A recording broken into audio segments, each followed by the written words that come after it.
Okay, here's a look at Metagate G-04 Air King, which is their version of a masterpiece scaled Terrorsaur. I already did my unboxing first impression, so I don't need to go over the box and instructions and all that all over again.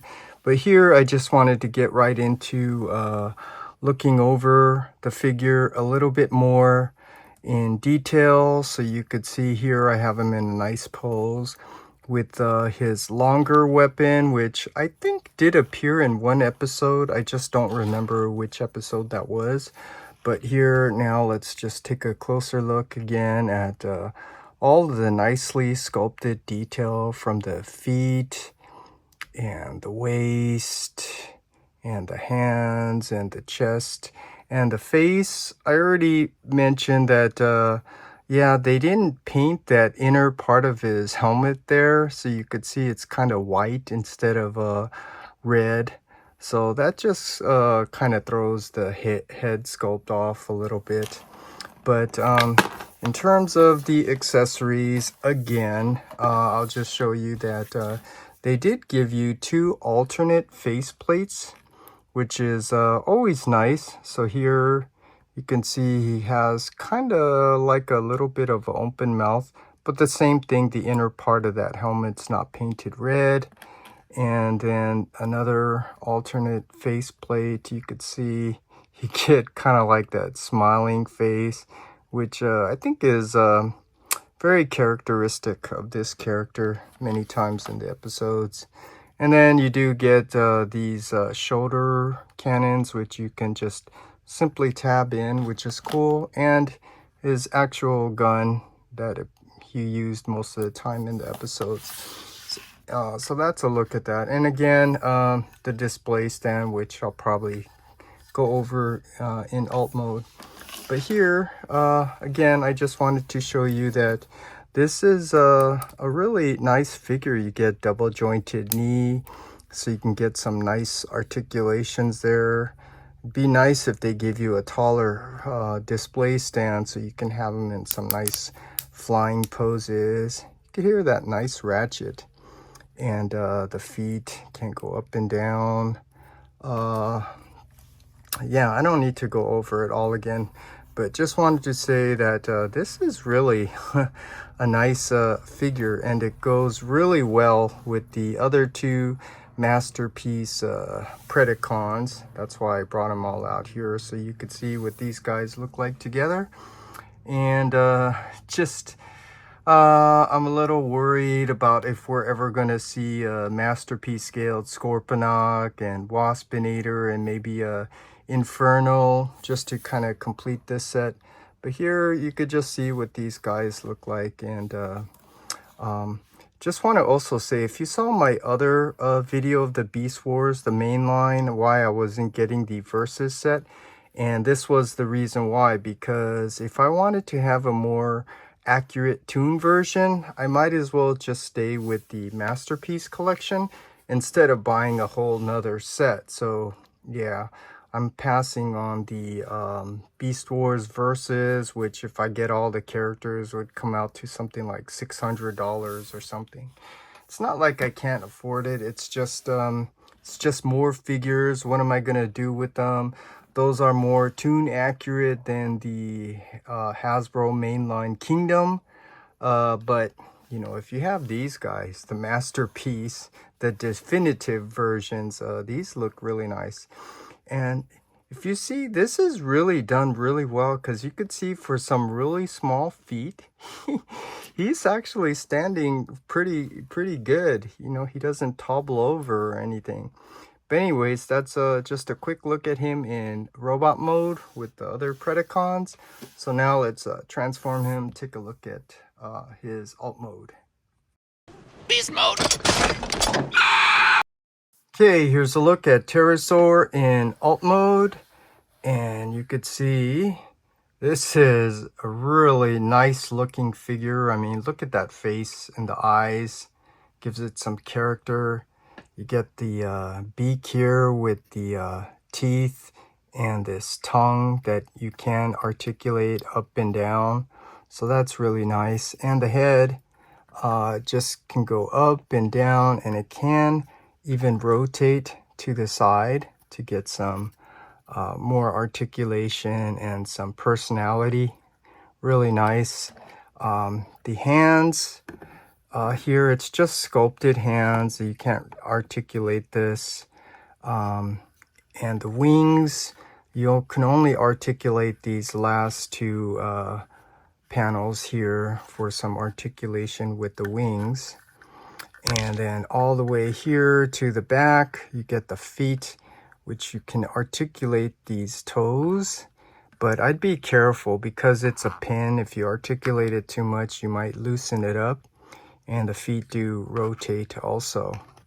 And here's just a better look at the top. You could see has this nice textured finish. And the color, I agree with Tidarium Hanger. You know, he said that it's dark, and I kind of agree. I think this should have been a little bit lighter color. And let's remove this display stand and take a look at the bottom. So here you could see what the bottom looks like. It does not really clean up very well. I mean, here you could see these little gap here. It doesn't really tab in very well, so it's all nice and smooth. And I just want to point out one weird thing is his butt. Yeah, this little piece just kind of looks a little funny. So you get all these little, up close, you get to see like all these little gap pieces. And that's not really one of my issues, but, you know, just something I want to point out that might be a concern for some people is that this is very panel-y, and you do have to do a lot just to get these to tab in properly. But even after you do so, you could see this little lift here and this little lift here of this panel piece. Things don't come together very smooth and flush. But what I mean by that is you look at the way Takata did theirs, also very panel-y here, but you could see after you go through all this frustration just to get these all tabbed in, you could see how they're nice and flush. So yeah, they did a nice job getting all those panel pieces to come together. And that's what I was saying here with this Terrorsaur. You could see, yeah, it doesn't really clean up all that well, but that would be my only criticism in terms of the visual aesthetics. But from afar you could see that you don't really notice it too much. It actually looks good. And another issue I have is with this display stand. So once you tab it in, this is the only position that you have them in, which is kind of parallel to the ground. And that you don't really get much articulation there. It would have been nicer if they would have given you another joint so you can have them up a little bit more. But yeah, you don't have that. And also, the other thing, I think it's actually too short, because I think he would actually look a lot better if he was higher, like so. So that means this display stand should have been a little bit taller with maybe a little joint. But yeah, it's still nice that they gave you a display stand so you can have them posed here in alt mode with the other two Predacons that we have. So that's just a look at Terrorsaur in alt mode. And like I said, you know, just visually it looks really nice. Color might be a little bit dark, but you know, it still looks okay. Because for me, what's more important is how he looks next to the other Predacons, and you could see it does look really nice. And my only concern now is Are we going to get a Masterpiece Scorponok, a Masterpiece Waspinator, maybe even a Masterpiece Inferno? Yeah, because for me, I don't like just having one or two nice figures. I like to have the whole set of all the characters. But anyways, that's a look at Terrorsaur in his alt mode. So now let's transform him back to robot mode and have our final thoughts. Terrorsaur, terrorize! Okay, my final thoughts on this figure. This is a really nice figure. I really don't have much criticism with this. There's just little nitpicky things here and there, such as, the panel forming. Once you get it all put together, it doesn't really line up all nice and flush.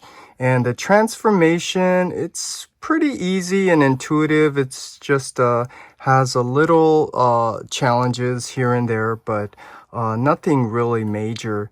And like I said, just as far as the figure goes, the aesthetics, the articulation, I mean, these are all really great. Just a little nitpick thing that I have also is just if only they would have painted that inner part of the helmet red. But other than that, this is really a great figure. And I don't normally rate figures, but I would rate this figure a 4 out of 5. So this is really a great figure. And I also don't give recommendations, but of course, because if you want it, you'll get it. If you don't, you won't. But I will tell you that if you do have the other Beast Wars Masterpiece figures, this is definitely worth getting, especially since we don't, Takata did not announce any other Beast Wars figures other than the Rhinox that we're waiting for. So with all that said, this is a great figure, and that's my review of the Metagate G-04 Air King, their version of Terrorsaur. That was amusing, but not as funny as this!